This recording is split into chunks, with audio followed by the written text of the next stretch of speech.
veux que les rhinocéros survivent à long terme, longtemps après mon existence. Je voudrais que mes petits-enfants puissent voir des rhinocéros et leurs petits-enfants, et ainsi de suite. C'est en Afrique du Sud, dans le pays où il a grandi, qu'il travaille encore. À 68 ans, Jacques Flamand est infatigable. On a un rhino par là. Ce vétérinaire formé à Cambridge consacre désormais son expertise au Fonds mondial pour la nature et il a déjà réintégré dans un nouvel habitat 120 rhinocéros noirs. On l'a introduit en octobre dernier. Elle a l'air en bon état, elle est assez grasse. Donc je suis très content, c'est ce que je voulais voir. En créant depuis 10 ans, un peu partout en Afrique australe, de nouveaux groupes de population, il espère augmenter le taux de croissance de cette espèce menacée et sa méthode de transport n'est pas banale. On soulève comme ça à travers les branches, c'est formidable.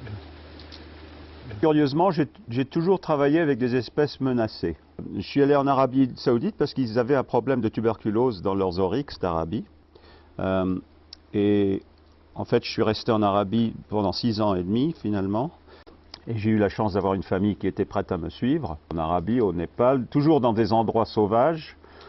Et c'est ce que j'adore, et c'est ce qui me motive aussi. Jacques Flamand continue à parcourir les parcs animaliers. Il lui faut trouver toujours plus de terre pour les espèces en danger. Mais son travail n'a jamais été aussi stratégique.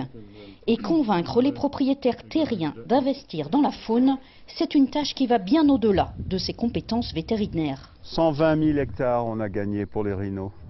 Et c'est bien sûr bon pour d'autres espèces, telles que les éléphants, les licans, les lions, tout ce que vous voulez.